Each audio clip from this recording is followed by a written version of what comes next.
Good evening, everyone. My name is John Highbush. I have the honor of being the Executive Director of the Ronald Reagan Presidential Foundation. And in honor of our men and women in uniform around the world who defend our freedoms every day, if you'd please stand and join me for the Pledge of Allegiance. I pledge allegiance to the flag of the United States of America and to the republic for which it stands, one nation, under God, indivisible, with liberty and justice for all. Thank you. Please be seated.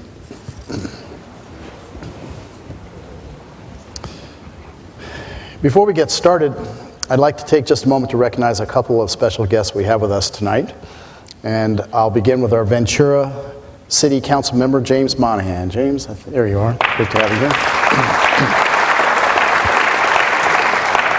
Also as well, our Reagan Library Director, Duke Blackwood. Duke.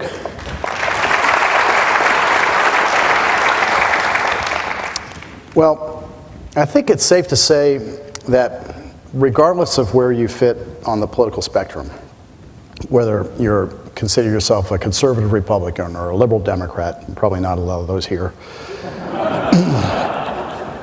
but if you know just a little bit about politics, you understand that there are some tough jobs to do in the realm of public service, and then there's what I would call the impossible. Our guest today, Ari Fleischer, used to get up at 5 o'clock in the morning every working day of his life for several years and show up at the campaign or the White House expected to do the latter, the impossible. Now, the role of White House press secretary, the spokesperson for the President of the United States, is considered by many to be one of the most difficult assignments in public service. Once, sometimes twice a day, there's an expectation that you will go before the world's most cynical gaggle of press on live television, be informative, and perform flawlessly. Now, flawlessly, defined in the realm of a spokesperson for the president, means a few simple things. Number one, you will demonstrate supreme knowledge about every major event occurring in the world at any given time. That you will be able to eloquently and precisely represent the president's position on each of these issues or events. That you will state these positions in such a way as to ensure the administration's interests are promoted. Am I doing right on this, Ari? Is this so far? That you'll be the conduit for the president's message and not make the news as the messenger him or herself.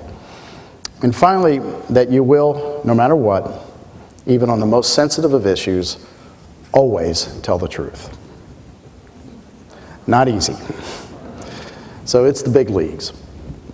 Speaking of the big leagues, many of you might be sports fans. I know that Ari is.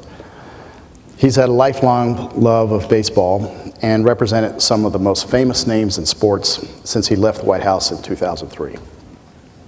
So with that in mind, I want to ask you to remember a famous guy named Nolan Ryan. He was known for several years for a particular feat. He could throw a baseball over 100 miles per hour routinely throughout his career. And when it was all over, he wrote a book fittingly named Throwing Heat. Well, in a similar vein, when Ari stepped off the mound, as it were, and left his post at the White House, he wrote what became a New York Times best-selling book called Taking Heat. And given how I've laid out his job description, an appropriately titled book, I'd say.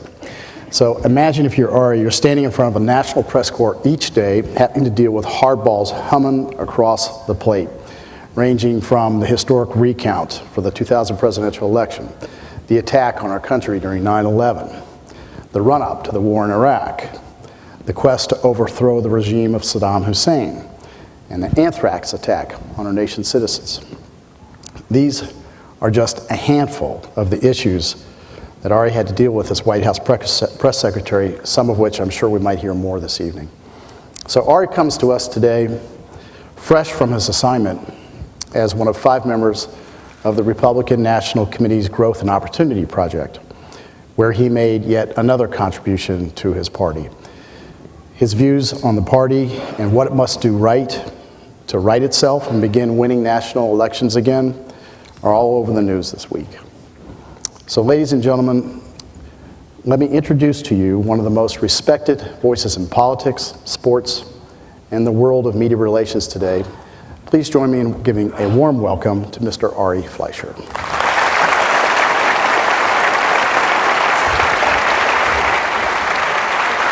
That was super.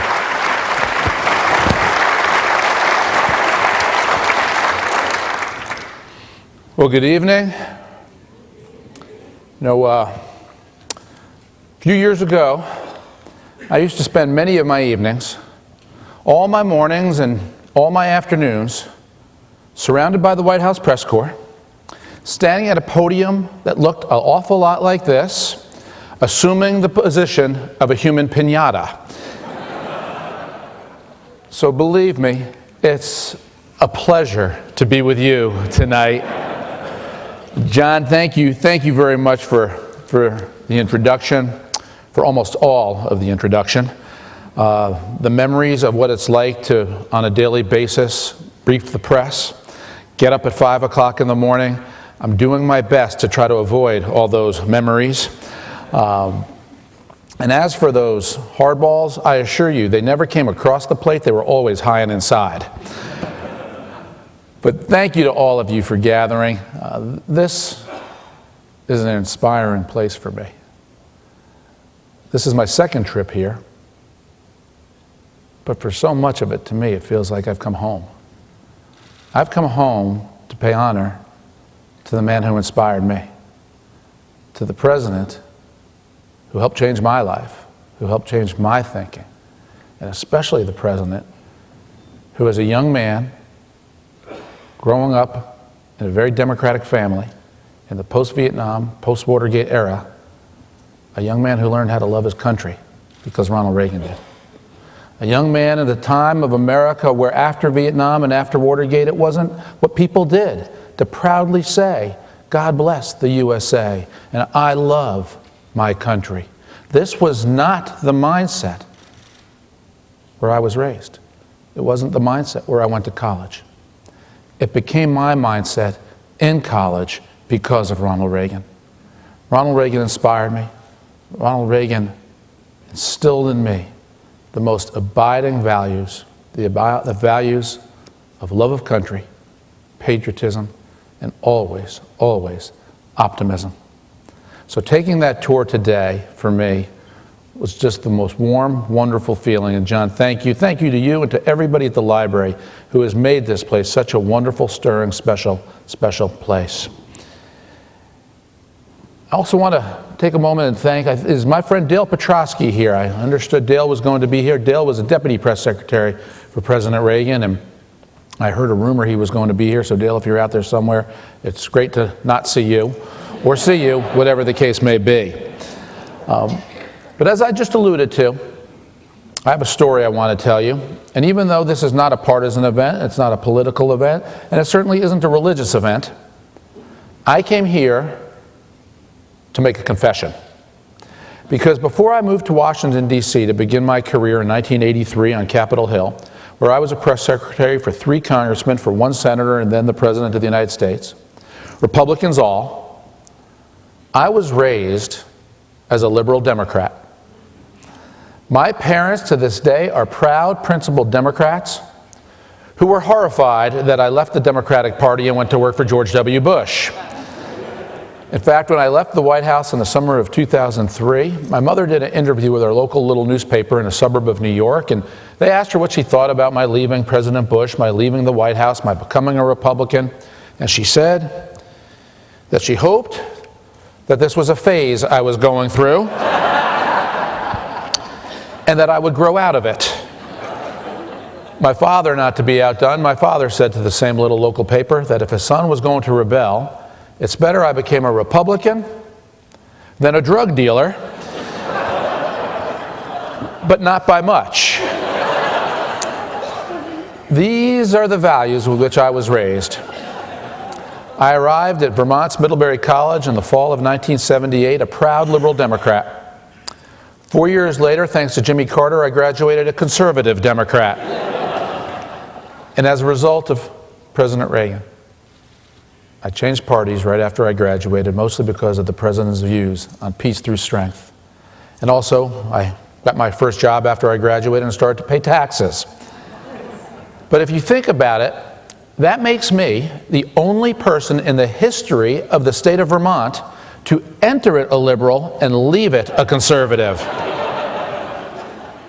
But the other important value that was instilled in me by my parents in New York State, growing up in New York, is that New Jersey is a southern state.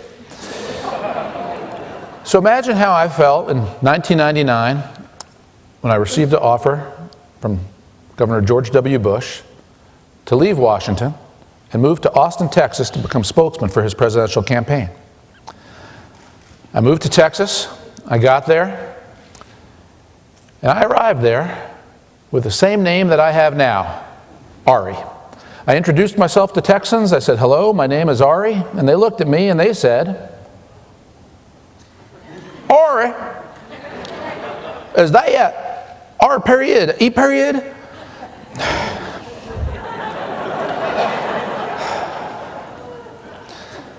Being from New York, all I could think of is, well, J-R-R-E. And then things got worse. George Bush, who occasionally has some issues with pronunciation, he decided the name Ari wasn't quite right enough, and so he dubbed me Ari Bob. Ari Bob Fleischer.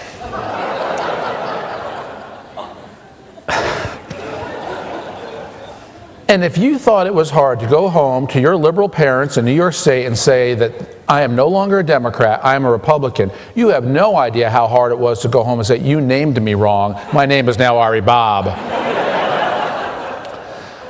But on election day in the year 2000, I remember I was sitting at my desk and the phone rang, and it was Governor Bush. And he told me that he anticipated a big win that night. And he offered me the job as White House press secretary. I instantly accepted it. I told him how honored I'd be to hold that position. And he said, I'll see you at the victory party. And he hung up the phone. And of course, little did any of us realize that election day would turn into election 6-week day, but it did. And as the course of the recount wore on and on and on, Governor Bush made the decision that we were losing too much valuable time that we needed to make personnel decisions, policy decisions, all in advance of January 20th. And so because I had been tapped to become the press secretary, he asked me to leave Texas early and move back to Washington, D.C. to begin the transition. Even before America knew if the name of our next president was going to be President Al Gore or President George W. Bush. And ladies and gentlemen, when I returned to Washington, D.C., when I got back to that town, that place that I had lived in for some 17 years at that point, and when I drove past the White House, I literally averted my gaze. I would not let myself look at the White House until 2 weeks later when the Supreme Court ruled that George Bush indeed had won. And only then did I allow myself to look at the White House and say, I will be allowed to go inside that building as the spokesman and press secretary for the President of the United States. And I couldn't wait. And I remember shortly after Inauguration Day, I drove my car through 2 gigantic blast-proof gates. Now there are 3, as the perimeter of the White House has been pushed farther back and farther back. I parked right next to the West Wing. I walked up 2 small flights of stairs, past a Marine who opened the door to the West Wing lobby. I went in, I took a left turn, and there on my right was the Roosevelt Room. And there on my left, the office of the press secretary, where my desk sat literally 30 feet from the front door of the Oval Office on one side of me and 30 feet from the podium and the briefing room on the other side of me. And I couldn't wait to get to work. And I remember sitting at my desk one day, it was March of 2001, and I was handed a note. It said, Ari, the president would like you to meet him on the South Lawn at 6 o'clock tonight to play catch. Well, President Bush was heading to Milwaukee, Wisconsin the following week to throw out the first pitch for the Brewers. He's a competitive man. He wanted to make sure he could throw the pitch over the plate. And I used to play a little ball, and so he asked me to warm him up. So at the assigned hour, I showed up with a baseball glove that I still to this day always keep in the trunk of my car. The president, and I showed up with a glove and a business suit. The president, who had the advantage of living there, he showed up in sweatpants and a bulletproof jacket. And the two of us started to play catch on the south lawn of the White House, and at one point the president threw a pitch to me, and it was a short hop, and I couldn't pick it up. It scooted past me and rolled halfway down the south lawn, and I jogged down the south lawn into a pack of flowers, picked up the ball, and went back to playing catch with the president on a lawn outside a building that 3 months earlier I could not even bring myself to look at. The next week, the president went to Milwaukee, proceeded to throw the pitch straight in the dirt in front of home plate. The catcher picked it up on a short hop and said, "Perfect strike, Mr. President." Well, I cannot begin to tell you how much I loved each and every day that I worked in the White House. How much it was a thrill to stand at that podium and represent a president who I believe in, and stand his ground and stand my ground on behalf of his policies. And also how proud I was to do that and to take questions from reporters who were doing their job in protecting our country by asking the hardest, nastiest, worst questions they could think of, which is what our First Amendment is all about.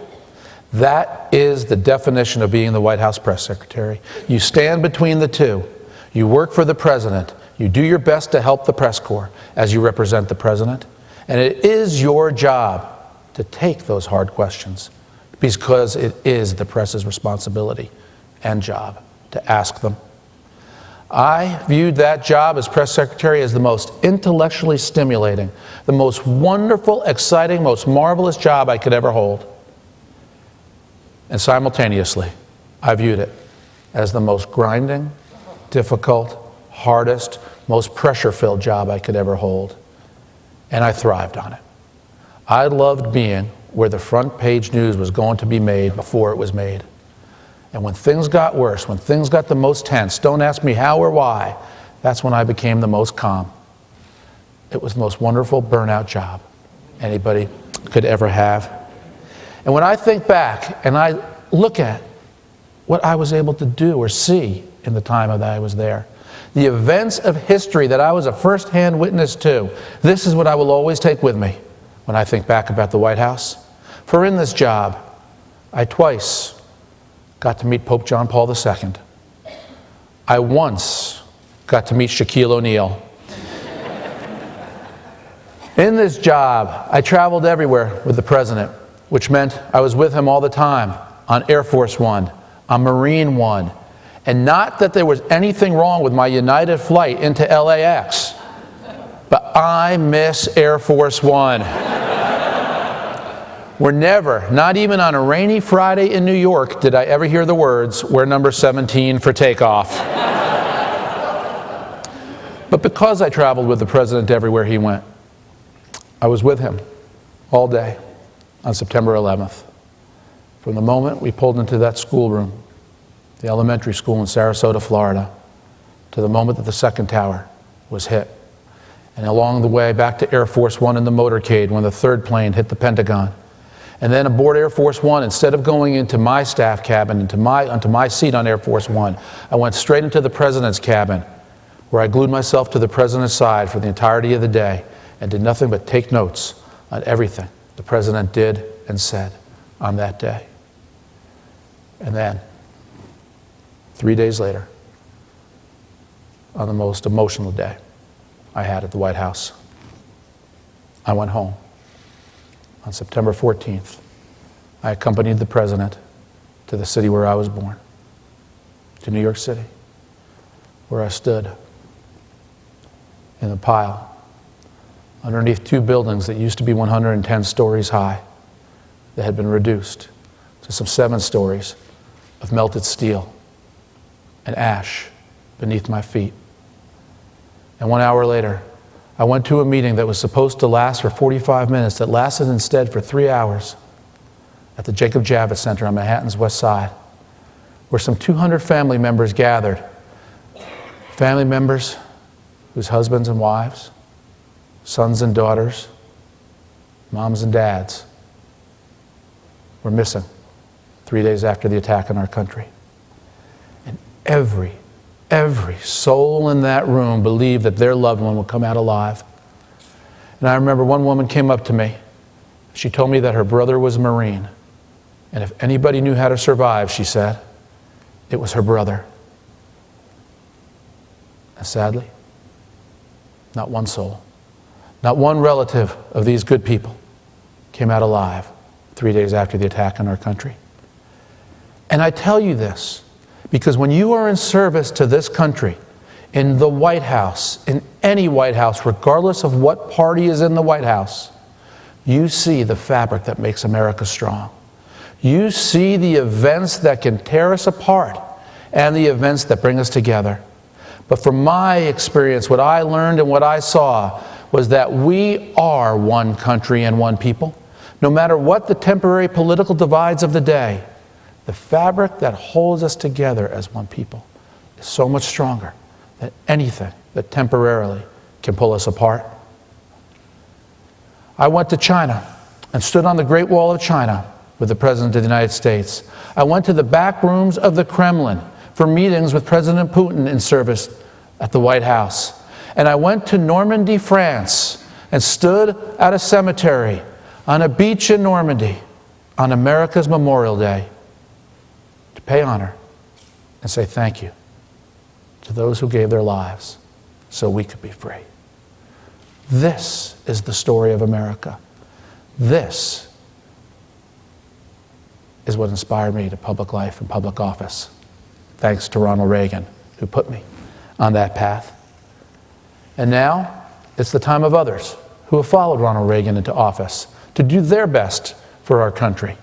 And let me share with you some thoughts about what is happening today and what it means for our nation's future, and what the lessons that Ronald Reagan has that are eternal lessons. And if there's anybody in American politics who is eternal, in terms especially of how we can always inspire, it's Ronald Reagan. Ronald Reagan's solutions were the solutions America needed for the 80s.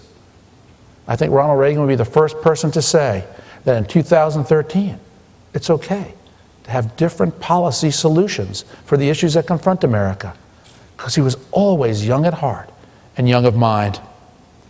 Well, in this last election, the American people returned President Obama to office, a re-elected president, which makes this election past the first time since the period between 1801 and 1825 in America that 3 presidents have been elected to 2-year terms. Jefferson, Madison, Monroe. You have to go all the way forward in time to Clinton, Bush, Obama to see a period when 3 presidents were elected to 2-year terms once again. It's a rare thing that has happened in the United States today. The president won by 51-47. He beat Mitt Romney by a solid 5 million votes out of 127 million votes that were cast, which also makes this election the first time in 12 years the number of people voting declined. Voting participation has been moving up in the United States, not down the last 3 presidential elections in a row. Something was off in 2012. 5 million Americans decided not to participate in the process. 5 million fewer than the previous vote of 2008, fewer 2004 and 2000. And the president won because of 3 factors. 1, the economy, or at least perceptions of the economy were that the economy got just good enough last summer and fall to put the president over the top. 2, his base vote, specifically young people, Latino voters, and black voters showed up at the polls in numbers to match their 2008 turnout, and in some places for the president it was even higher. And 3, Mitt Romney. Mitt Romney was the best GOP candidate in a field that some saw as lacking, but his image as too wealthy, too out of touch with middle-income Americans, made it hard for him to attract voters who don't typically vote Republican. Now think about what Ronald Reagan was able to do. He was wealthy, but he was always in touch. His wealth was not an issue. President Reagan conveyed an easiness about who he was, a comfort level that with a wink and a shrug connected him to the American people. It was that comfort level and his ideology that gave rise to the phenomenon known as Reagan Democrats, made up mostly of blue-collar workers who rallied behind the Gipper. It shows that in politics, it's not someone's wealth that repels or attracts someone. It's their ideas and how comfortable they are about making connections with working-class, middle-income Americans. This is one of the enduring lessons that the Republican Party needs to learn from Ronald Reagan. And here's some of the other results that explain what took place. And I'm going to start with young voters between the ages of 18 and 29. In 2004, when George Bush beat John Kerry, young voters went for John Kerry by just 9 percentage points. In 2008, young voters went for Barack Obama over John McCain by 34 percentage points. And in 2012, they again went for Barack Obama over Mitt Romney by a huge margin, by 23 points. This is a huge problem for the future of the Republican Party. This also, I remind you, is a group of Americans who Ronald Reagan was able to win, 18 to 29-year-olds, because he inspired them. He appealed to their better sense of optimism and lifted them up and gave them reason for hope and unified them. The Latino vote that we've heard so much about is indeed growing and growing fast. It was 8% of the electorate in 2004, 9% of the electorate in 2012, 10% of the electorate in 2000. It was 8% in 2004, 9% in 2008, 10% in 2012. My old boss, George Bush, got 44% of the Latino vote in 2004 en route to victory, a modern-day record for Republicans. Mitt Romney received just 27% of the Latino vote.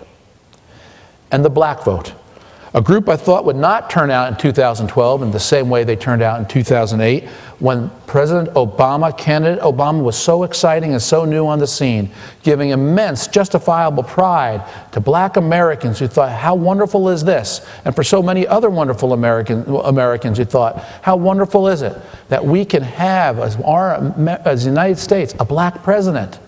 What does that say about America? The turnout in 2012 matched the turnout in 2008. Black turnout in American elections is typically between 10 and 11%. It was 13% of the electorate in 2008, and it stayed that way in 2012, but get this. In non-target states, non-battleground states like California and New York, the African American vote percentage actually went down from 2008. But in the battleground states, in Virginia and North Carolina, it matched the 2008 rate. And in the key battleground state, the center of it all, Ohio, African American turnout surged from 11% of the voters in 2008 to 15% in 2012.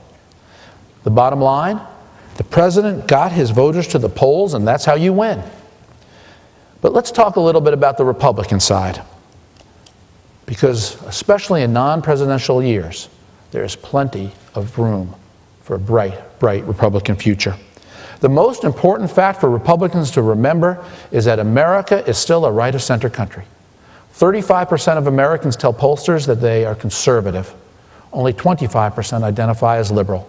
A 10-point ideological gap helping push America to be a center, right-center country. And the other piece of good news for Republicans is that voters who are older than 40 years old, and that's a group that is growing, are becoming increasingly Republican. And senior citizens, a group that is growing especially fast, are increasingly becoming Republican. Unless you think that that's either terrible or great, depending on your point of view, that people who are becoming Republican are the people who will be dying sooner. It's the baby boomers who are retiring, turning 65 now, that are the growing segment of seniors, helping shift the seniors, which used to be the FDR coalition, now increasingly into the Ronald Reagan coalition of 65 and up. Here are the numbers. George W. Bush beat John Kerry by 5 points among those 65 and up. John McCain beat Barack Obama by 8 points among those 65 and up, and Mitt Romney beat Barack Obama by 12 points among those 65 and up. The fact that senior citizens are increasingly a Republican voting bloc, particularly in the off-year elections, is powerful. In 2014, I predict to you it's going to be a banner year for Republicans, regardless of any of the other trends in the American demography, because young voters typically don't vote in off-year elections, and seniors do. Seniors are the growing clout behind the Republican Party, interestingly enough. The other fascinating trend to watch in American politics is a yawning cultural gap. You think the American people are split by politics? Wait till you hear how we're split by how we behave. And what I mean by how we behave is religiously and in terms of marriage. Single people voted for Barack Obama over Mitt Romney by 27 points. Married people voted for Mitt Romney over Barack Obama by 20 points. That's a 47-point gap in voting by whether or not somebody is married or single. The gender gap that we hear so much about, that the press loves to talk about, is just 19 points. The marriage gap is 47 points. Married women vote Republican. All women, when you put single and married together, vote Democrat. Married women vote Republican. And we're divided by religion as well. People who say they attend church or synagogue weekly, 42% of the country, according to the exit polls, went for Mitt Romney by 19 points. Those who say they never go, 17% of the country, and a number that's growing, went for Barack Obama by 29 points. A 48-point gap based on attendance, regular attendance at a religious institution.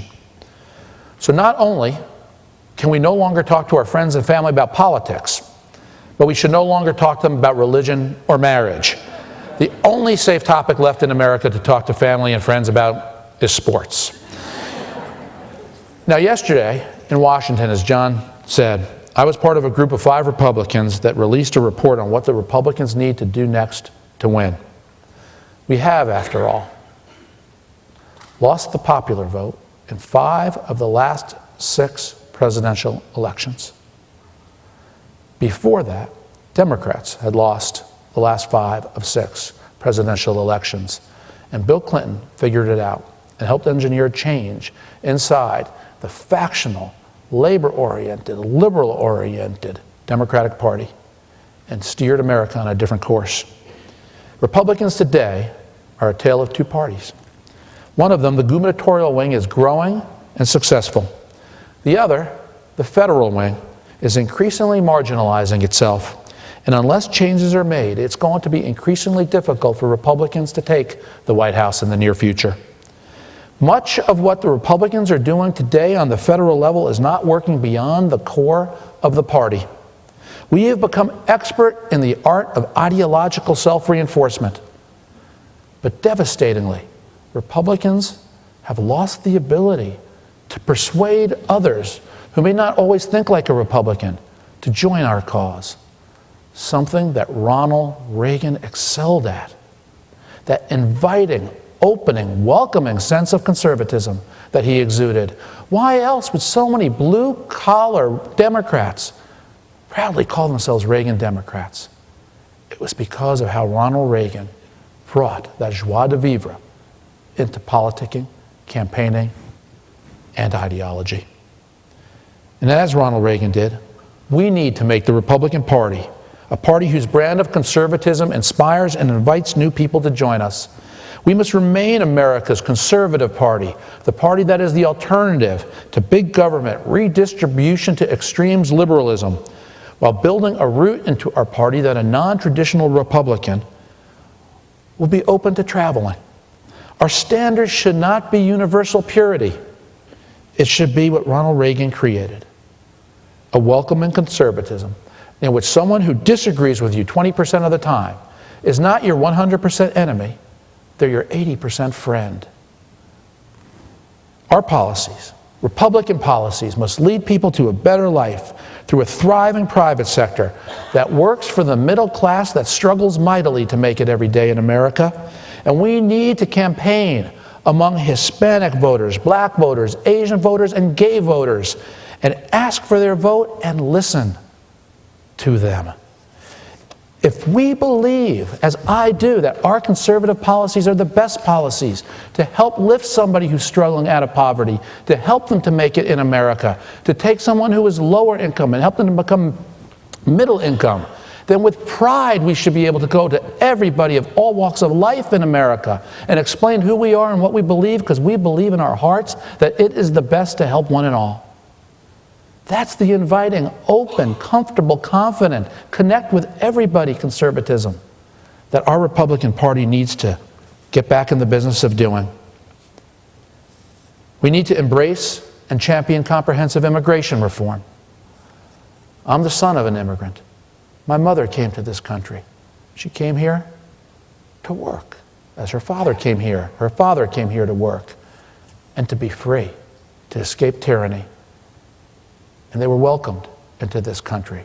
And because they were welcomed into this country, we're a stronger, richer, better country. This too is the replenishing, always replenishing story of America and who we are. And if we don't enact comprehensive, if we don't champion and embrace comprehensive immigration reform, our party's appeal is going to continue to shrink to its core constituency. And the White House will be shut to us over the next 20 to 30 years. But more than anything, what Ronald Reagan showed us was that the most powerful way to influence and win people to your side is through the power of ideas. Demographics, yes, may change America, but American history, which is bigger than demographics, shows that it's the power of ideas that changes us the most. Republicans should never look at one group of Americans and assume we cannot reach them. Good ideas reach everybody. That was Ronald Reagan's strength. That was Ronald Reagan's natural core conviction. And that's what showed from Ronald Reagan. And he's why I am so proud to call myself a Republican. And he's why the Republican Party needs to dedicate itself to renewal, to going about its business in a 2013 manner with 2013 policies. And if we do, the future for Republicans will be just as bright as the future that Ronald Reagan built for all of us. Ladies and gentlemen, thank you for having me. It's been my honor. It's been my pleasure.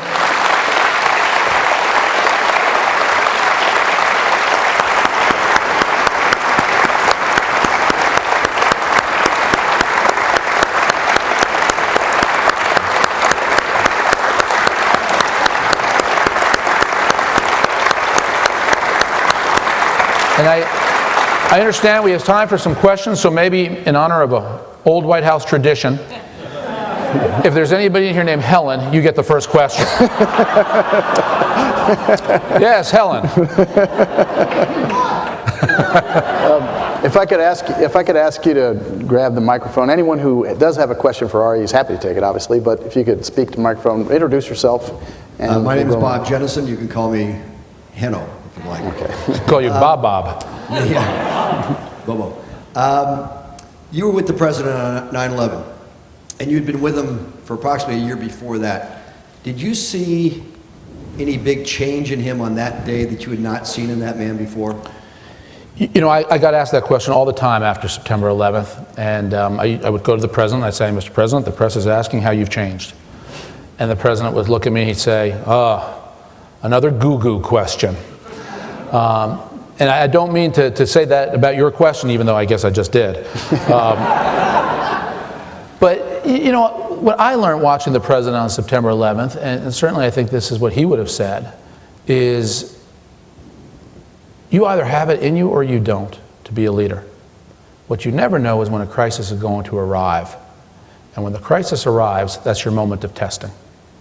And I think it's fair to say that in the case of President Bush, the American people responded very positively, overwhelmingly so, especially in the aftermath of September 11th and for many months, if not a couple years after that period of time.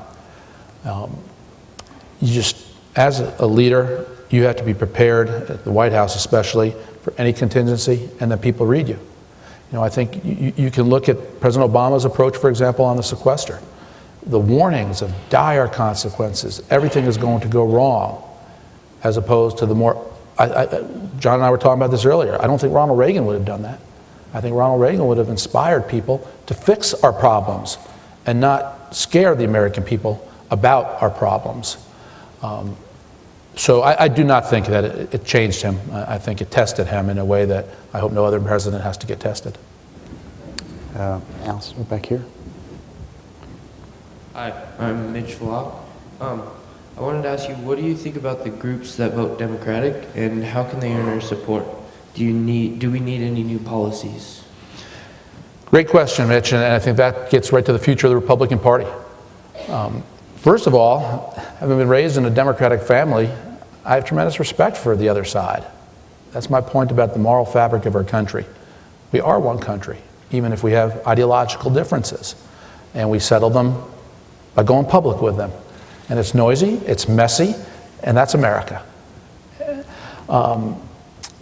As for what Republicans need to do, the very fact that I was raised a Democrat in a Democratic family, but somebody came along, somebody who was so inspiring, uplifting, and appealed to me on the basis of ideology and on the basis of just that warmth, that connection. I liked him.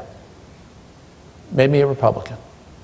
And I remember being raised in a family that just thought, I remember after Nixon resigned, my parents told me, Nixon is evil. This is what I was raised with. So it was a big leap for somebody like me to change parties. Republicans need to do that again with younger voters. That's where the future is. And the Republican Party, on the issue that I think is one of the most profound issues for young people, is split. And that issue deals, and this is going to be controversial, but that issue deals with the rights of gays. There is a real split in the Republican Party where I think most young people just look at this and say, I could care less. People are people, let people be people. There's a generational divide among Republicans and conservatives, where many older Republicans, probably about 50 and older, think that. And many younger people, but certainly many Republicans who are 30 and younger, don't. And this is going to make its way through the party on a generational basis. But the other thing that Republicans have to do is build this economy, make this economy grow, create the jobs, create the success in America that has been the hallmark of what made people make it in America. And I think that when people recognize there are two paths you can take in life, one path leads to more government programs, more debt piled on to young people. Young people right now, their share of the national debt is 4 times the size of their college loans. You're going to owe more for your parents' and your grandparents' bills than you will for your own bills. We have to fix these problems, and I think the Republican Party is the one that's doing the better job of trying to fix them. Over here. Hi, I'm Janine Williams. I would love to hear your opinion on the current administration's relationship with Israel, especially with the latest comments by the new Secretary of State and Biden. Well, the president, as you know, is over there today, or is just arriving tonight, I think. I haven't heard the Vice President Biden or Secretary Kerry say something new today. Anytime I hear that Vice President Biden said something. Well, in the last week, he said that, Obama is really firm with his support and relationship with Israel, and then Kerry said maybe not so much, that he wouldn't be so willing to, step in militarily. Yeah, this administration's approach to all things in the Middle East troubles me greatly. What I believe that President Obama would dearly love to be is a neutral player in the middle, as opposed to somebody who proudly takes Israel's side. And a new Gallup poll came out just yesterday, and it showed that Republicans, when you ask people, do you think that to create peace in the Middle East, pressure should be put on Israel or the Palestinians? Republicans said something like 66-5 pressure on Palestinians. Independents said something like 50 to 15, 50 to 20 pressure on the Palestinians.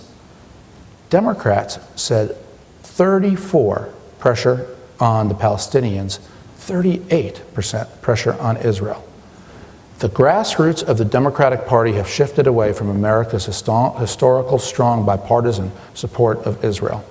And I think President Obama is moving with that shift as well. In fact, he's part of leading that shift to neutrality. And when it comes to right and wrong in the Middle East, when it comes to who's our ally, who is democratic, who is fighting terrorism, it is not a question of neutrality. It is a question of we should proudly stand by America's ally and democratic nation in the Middle East. And I worry about that with this administration.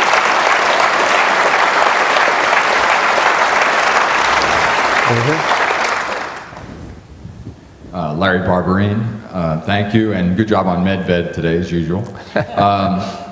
In looking forward, shouldn't we do a better job of reporting, because I think President Bush was the most misreported president ever, of reporting the good things that he did. His deficit to the economy, the ratio was less than President Reagan's. If they'd listened to him on the Fannie and Freddie, all the housing loans, he was ahead of that. In the first term, I think he went up to Congress and asked them to regulate that more.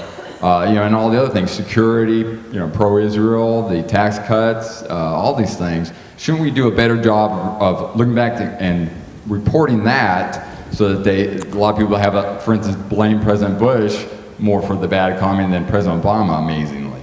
Well, there's no question about it that the press treatment of George W. Bush stands in stark contrast to the press's treatment of Barack Obama. And it's for a variety of reasons, and it's one of the oldest things in Washington about media bias. In my book that I wrote was that the press's first and worst bias is a bias in favor of conflict. And I wrote that there's an ideological bias. That's, I thought, a secondary bias. I may have to move that up a little bit now. You haven't even seen a feeding frenzy about anything involving President Obama yet. Can you imagine when Vice President Biden used an Indian accent to mock people who work at 7-Eleven? Could you imagine if a Republican had done that? It would have been a feeding frenzy that lasted for days. But instead, it's just Joe. I mean, there is a different standard of scrutiny and toughness that's applied. But having said that, I also believe, and when I talk to Republicans who are running for office, I say to them, don't complain about media bias, work twice as hard. And that's all you can do. And so I think it's valid, I think it's an issue. And I'll tell you a little story to illustrate why I think this might be the case.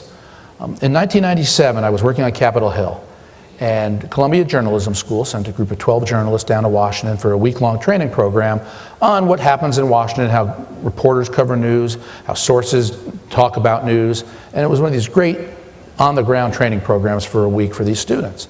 So they spent 1 hour with me as a spokesman at the Ways and Means Committee at the time. And I talked to them about what I do for a living, and they asked questions. And at the end of it, just for fun, I said to these 12 future journalists, in the 1996 election, how many of you voted for Bill Clinton and how many for Bob Dole? And because they were students, they actually answered the question. If I tried that with working journalists, we don't have to answer that question. And they don't. But these were students, and I asked. So I said, Clinton first. 11 hands went up. So I said, so only one of you voted for Dole? And the 12th person in the room said, no, I voted for Ralph Nader. Now, journalists will say to you, it doesn't matter. We are trained professionals. Our job is to call it as we see it, and we're in the middle. Well, I don't think it's quite that easy. Give me a newsroom that has 11 Ronald Reagan voters and 1 Pat Buchanan voter, and I guarantee you the definition of news will come out differently. The stories that are on the front page will be entirely different.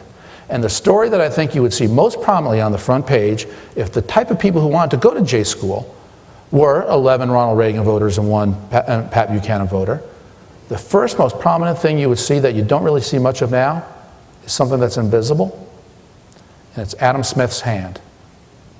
You would see a lot more stories about how the best solution to poverty is America's private sector, how people getting their first job are able to do so much more and make it in America, and how companies create that sense of growth and opportunity. But instead, it's really the companies, people who make profits, earn bullseyes. The invisible hand that is the strongest factor in growth and compassion and in fighting poverty does not get coverage. Government programs get coverage. And government programs should get coverage. But that is a difference in how you would see the news approached. And I just think it's self-selection. I think people who go to J school go principally because they want to right society's wrongs, they want to fight for the little guy and fight for things to make them right. And their definition of the little guy and why something is wrong fits a certain type of approach that's forever shapes their writing and their approach to covering news. And it's not an approach that's in the middle. Right here. My name is Basil Mikachuk. My question is, what is your advice to people who are trying to put the crown already on Rubio and Ryan and Cruz and whoever? Well, my advice is no one has a crown to put on anybody. That crown belongs to many 10 million Republican primary voters, and it's their crown to give out. And that's exactly how it should work. I do think that the Republican future is tremendously exciting because our bench is so good and so deep. And I don't think that was the case in 2008 or 2012, but we do have some of the most exciting people in Republican politics today who are making noises about running. And I would add Senator Rand Paul to that list. I think you've got Senator Rand Paul, who is presenting something that I don't always agree with, but a new way of approaching republicanism, particularly on foreign policy, where I probably differ from him a lot, but I like the fact that these debates are being aired. This is how parties come together ultimately. They fight it out. They go public with their differences. And then, once a nominee comes along, the party unites. This is how we do things. So you've got Rubio, you've got Scott Walker, you've got Chris Christie. Chris Christie, who many, it's interesting to me, many conservatives really don't like Chris Christie, but boy is he powerful in much of the center of the United States. You cannot rule him out for anything. Of course, Senator Rubio. I'm fascinated by Susana Martinez, the governor of New Mexico. Brian Sandoval is very interesting as well. The Republican bench of governors and a couple senators runs deep and runs smart. Here in the front. Thank you. It seemed to me that for many years, the United States of America has specialized in saving various countries from oppressive regimes. And I'd like to know if any of those countries, to your knowledge, has ever said officially, thank you. What a beautiful question. And that's something that I've thought about myself many times. It troubles me that after all the blood and treasure that we've lost, and today is the 10th anniversary of the war in Iraq, and you look at President Karzai's remarks, you see people that we have lost tremendous number of Americans on behalf of who don't seem to be as appreciative. And this is one of the reasons why Rand Paul's foreign policy is starting to catch on with people, because people recognize that Americans have sacrificed, and then they ask for what? And so this is a relatively new phenomenon, this libertarian wing of the Republican foreign policy thinking. Republican foreign policy thinking has been marked by a more muscular interventionary approach. And this is the type of thing that needs to be debated to have a healthy party. The one nation I would submit to you that has regularly said thank you to America is Israel and Kuwait. Kuwait indeed has said thank you in many ways to the United States. The other place that I look around the world and how the world's changing is East Europe. Hungary, Poland, Romania. The former states that were under the thumb of the Soviet Union are some of the most proud, public, American-loving places you could ever go to in your lives. They fought at our side, and they love this country. And it's refreshing when you hear their spirit and their voice, because they know what tyranny is, because they only recently got rid of it. And they recognize America as the bulwark against tyranny. So there are places, yes, not as many as I'd like. Right here in front. Hi, Ari. Bill Summers in Woodland Hills. Bill Bob. Bill Bob John. You said your granddad was an immigrant. And my mother. And your mom. Were they here illegally? No, sir. No, neither were mine. At least that's what they told me. And you're saying we need to reform our immigration policies, and I agree with that. But are you suggesting that those who are illegally be given some pass to citizenship, be put at the front of the line? Yeah. I am suggesting that some path to citizenship, yes, but not at the front of the line. You raise the most important issue that gives me hesitation on this issue, because one of the reasons people come to America is because they know they're going to be safe, because we have rule of law. And part of having rule of law is that it applies to everybody. The counterpoint to this, and why it's such a hard issue, is also some 11 million Hispanic immigrants came here to have a chance in life, to be successful. As my old boss, George W. Bush, used to say, family values don't stop at the Rio Grande. And if a mom needs to feed her child, she's going to try to feed her child. So we have a situation now where 11 million people did come here, many of them illegally. For what? To work, to have a chance, to feed their children, to make it somewhere in life, to find success. They did so in a way that violated our sense of rule of law. Nobody should be rewarded for violating rule of law. But what are we to do? Are we to hunt them down? Are we to throw them out? Are we to let them live in the shadows? So I think this is one of those classic issues where you have to find the solution and bring people together for it. The solution I have is that anybody who did come here illegally should not, and is wrong, to give them any bit of a head start on the line to citizenship. People who do things legally get the head start on the way to citizenship. But it does not mean they should forever be deprived of the availability of American citizenship. Because I think, as I said earlier, they make us stronger and enrich us. We have time for one last question. We'll go right over here.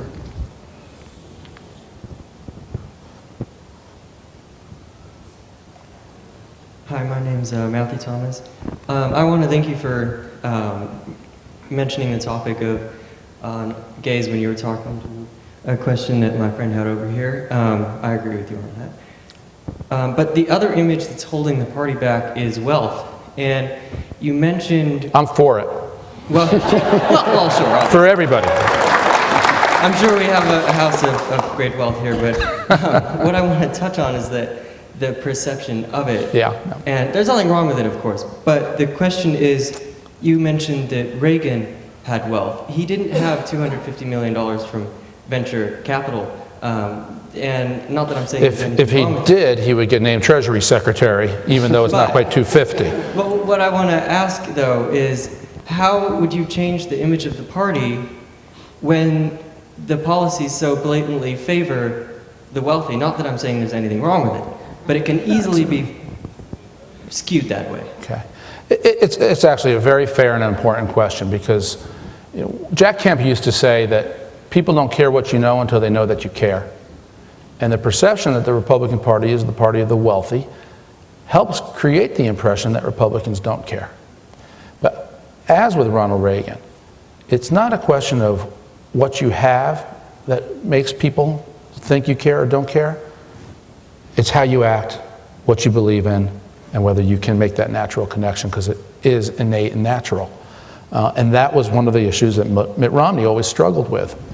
But to me, the fundamental issue is, how do you help people make it in America? What policies are the policies that create the most private sector jobs and growth and ways to make it in America?